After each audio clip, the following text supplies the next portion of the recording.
Thank you for purchasing the MJ3 series dryer loader. This video will help guide you through the features of the unit and also aid in installing and servicing the unit to ensure its proper operation for years to come. It is a good idea to consult your user's manual for any reference points of the unit. The MJ3 unit is a dryer and conveyor of plastic resin pellets. The MJ3 uses the latest Matsui technology to provide accurate, stable drying and just-in-time conveying of plastic pellets. The unit is designed specifically for plastic pellets having a general bulk density range of 35 to 55 pounds per cubic foot. The MJ3 unit is not intended for use with powders, fibers, or liquids. At the heart of the MJ3 is Matsui's desiccant rotor. The desiccant rotor does not contain any desiccant beads as with conventional tower systems. Instead, Matsui adheres the desiccant to a durable, porous surface, which allows air to pass through with maximum air surface for optimum moisture removal. By turning the rotor with a drive belt, the rotor delivers super dry air, absorbs moisture, and then regenerates itself all in one continuous motion. The end result is constant, stable dry air without the traditional dew point spikes or consumable desiccant beads.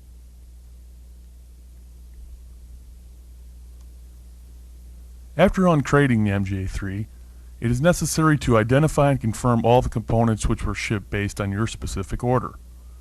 Among the common components are vacuum and material hoses, receiver hoppers, proximity sensors, and suction wands.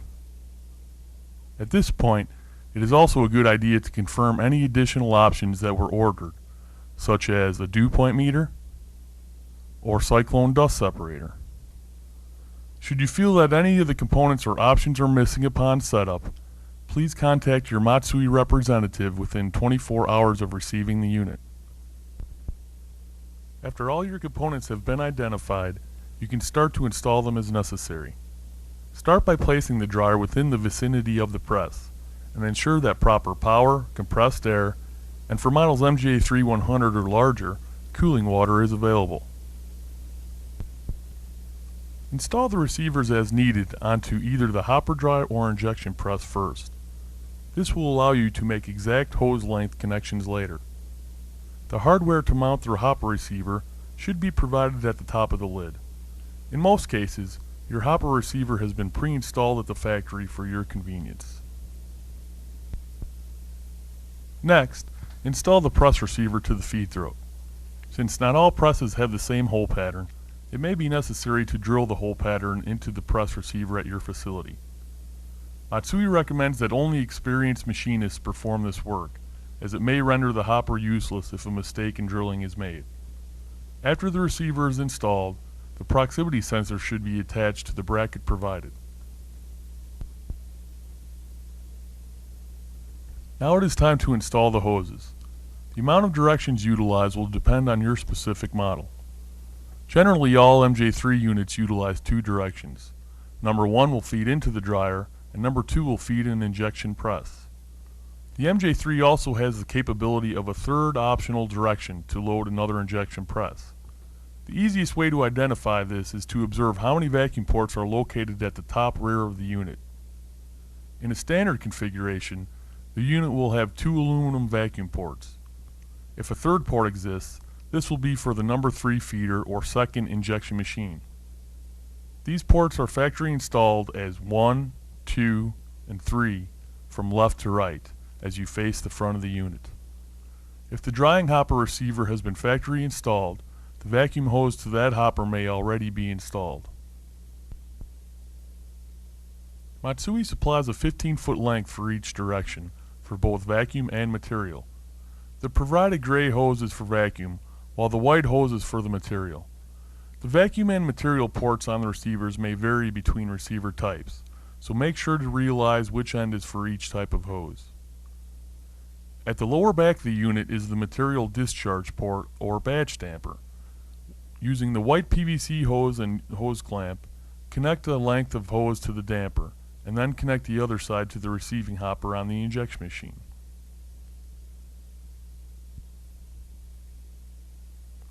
The provided signal cables on the back of the unit work in tandem with each loading direction. The number 1 feeder signal cable should be connected to the hopper receiver and has a 4-pin female connector. Feeder numbers 2 and 3 typically connect to proximity sensors and have 3-pin connectors. If your unit loads to 2 proximity sensors, make sure they correspond with the appropriate loading direction before connecting.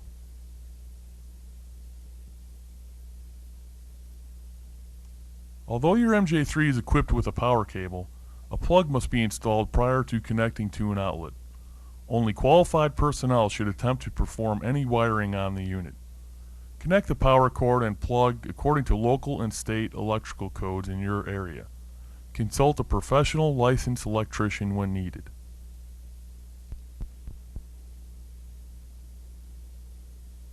Because the MJ3 has pneumatic and material valves, compressed air must be supplied to the unit.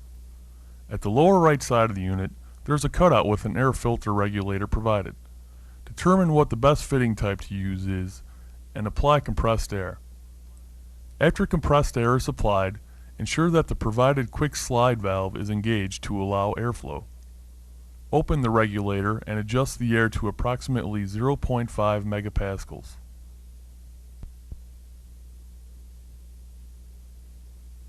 On some larger MJ3 units, it is necessary to supply cooling water for the aftercooler.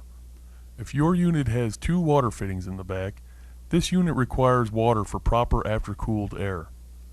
If your unit has no existing water fittings, then it is equipped with an air-type aftercooler and will cool automatically.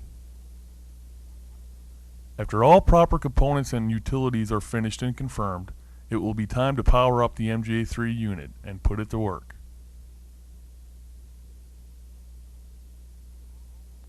After all the necessary components and utilities have been installed, it is time to turn on the unit. Start by turning the main disconnect switch on the front of the unit to on. Next, hit the Control On button to energize the power. The front of the control panel lights up and the internal cooling fan starts. This button acts as an energizing switch after the main supply power disconnect switch has been turned off.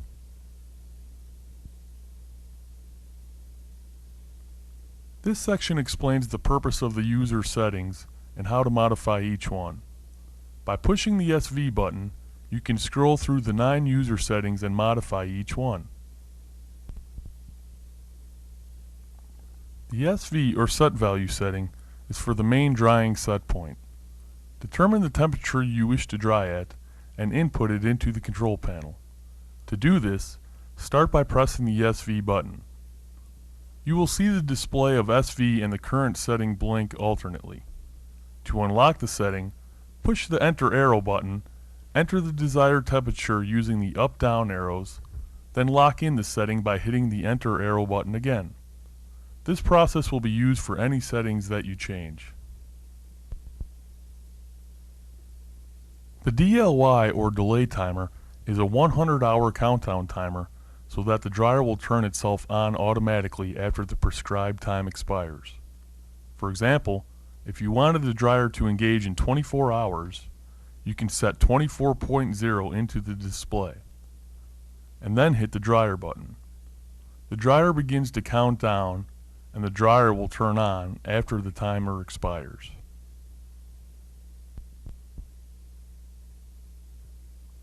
The FD1 or Feeder 1 setting is the Feeder 1 blower on time in order to load resin into the main drying hopper. As a general rule of thumb, Matsui recommends that you set this time in order for the hopper receiver to fill approximately 80% on each loading cycle. This will allow the number 1 feeder to load at maximum efficiency. Overfilling the receiving hopper may lead to a blower overload alarm or wasted cycle time.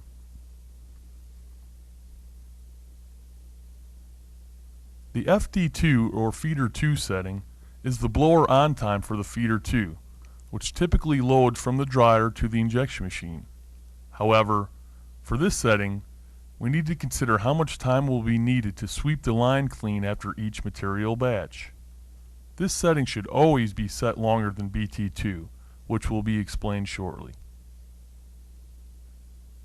The FD3 or Feeder 3 setting is the blower on time for the Feeder 3. an optional direction typically used to load a second injection machine. It is set the same way as FD2. However, for this setting, we also need to consider how much time will be needed to sweep the line clean after each material batch. This setting should always be set longer than BT3.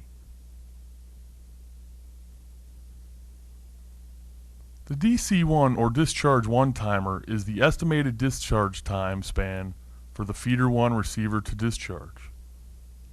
In some cases, this setting may be shortened in order to decrease the duration of an overall cycle rate. The DC2 or discharge 2 timer is the expected discharge time for the level of the material to drop past the proximity sensor during the discharge for feeder 2. This timer may be set so that an exact just-in-time material feed is utilized, which may reduce the residence time of the material at the feed throat. The DC3 or discharge 3 timer works the same way as DC2, but for the feeder 3 line. It is only used when the optional feeder 3 is purchased. The BT2 or batch timer 2 setting, which is used to allow how much material is conveyed to the injection machine for the feeder 2 direction. This setting should always be set lower than the FD2 setting in order for the blower to sweep the line clear on each cycle. A typical setting for the BT2 time is 2 to 4 seconds. Feeder buttons 1, 2, and 3 will turn on the conveying portion of the unit. Feed 1 is for the main drying hopper, while feeder 2 and 3 will convey to the injection machines. On each MJ3 unit, feeders 1 and 2 are standard, and feeder 3 is an option. The dryer switch turns the dryer on and off. When turned on, the dryer light remains solid. The blower and heaters activate, and drying begins. When turned off, the dryer will begin a 10-minute cool down where the dryer light blinks. The heaters turn off, and blowers will stay engaged until the cooling time elapses.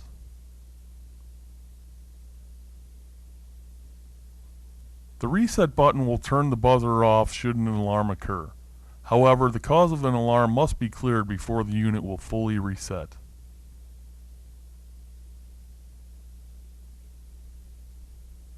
To check the regeneration temperature at any time, push and hold the reset and SV buttons together.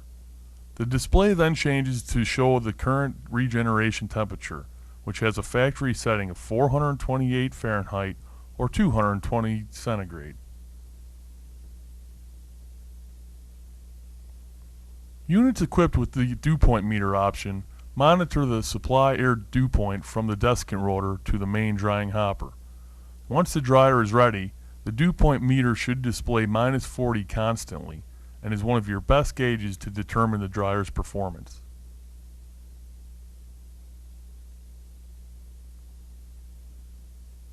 Matsui has designed the MJ3 unit to be as maintenance-free as possible. However, there are still a few items to check on a regular basis. Checking the filters on a weekly basis is key to maintaining the drying and loading performance. To reduce any loss of vacuum through the closed loop, we recommend the filter checks be performed on a weekly basis to ensure they are not clogged or coagulated. When checking the main drying process filter, first turn off the dryer in order to shut down the blowers. A delay timer will turn off the heaters, but allow the blower to run for 10 minutes in order to cool down the heaters, thus avoiding an overheat condition when restarting. This will also ensure that no dust or debris will move past the filter opening once the filter is being removed for cleaning. Next, remove the filter box and cover to access the filter. After the cover is removed, the filter should be slightly lifted and back and pulled forward. Inspect the filter and clean it by blowing compressed air into a garbage can. Since dust may be blown into the atmosphere, Matsui recommends that a dust mask and safety goggles be worn to maximize safety. When finished, place the filter in the filter box and replace the cover with the knob. The regeneration filter should be replaced in the same fashion as the main process filter. To remove it, squeeze the retaining clip until it comes out of the bracket. Then again blow compressed air from the back face to remove any debris that is clogging it. Reinstall the filter onto the bracket and also the retaining clip when finished.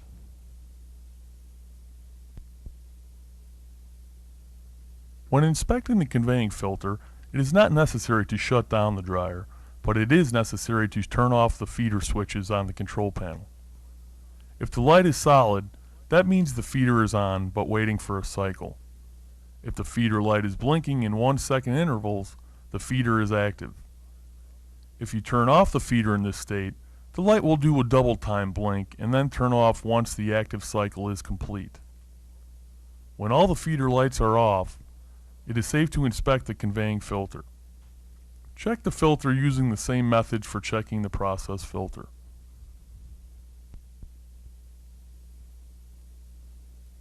We recommend that the regeneration temperature be checked once or twice a month to ensure that the dryer is capable of removing moisture from the system. To do this, press and hold the reset and SV keys together.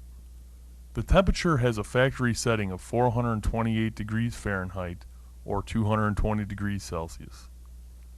If the temperature has not risen to factory settings, it will be necessary to investigate the cause with proper personnel or contact Matsui directly for advice. On models MJ3 100 or higher, it is ideal to use cooling water supplied to the unit's inline aftercooler for optimum performance. As a routine maintenance checkpoint, make sure all water valves are open and any hose lines are not kinked or leaking. Model sizes MJ3 15, 25, 50, and 75 are equipped with air-cooled aftercoolers, so cooling water is not necessary to install. On units equipped with a cyclone dust removal option, the canister should be inspected and emptied on a daily basis to ensure removal of excess dust from the receiving hoppers. We recommend that the rotor belt be checked every 6 months to ensure that the rotor is turning properly. Since most rubber belts are subject to wear over time, check that the proper tension is applied and tighten with the belt tensioner if needed. If the belt is cracked or broken, it is necessary to replace the belt. We also recommend a yearly routine check of all internal and external hoses for any looseness, punctures, bends, or kinks on your MJ3 unit to avoid any positive or negative pressure losses. We thank you for watching this instructional video for the MJ3 dryer loader. By following these basic instructions, your MJ3 unit will provide decades of reliability and consistency, which has made Matsui a worldwide leader in plastics auxiliary equipment.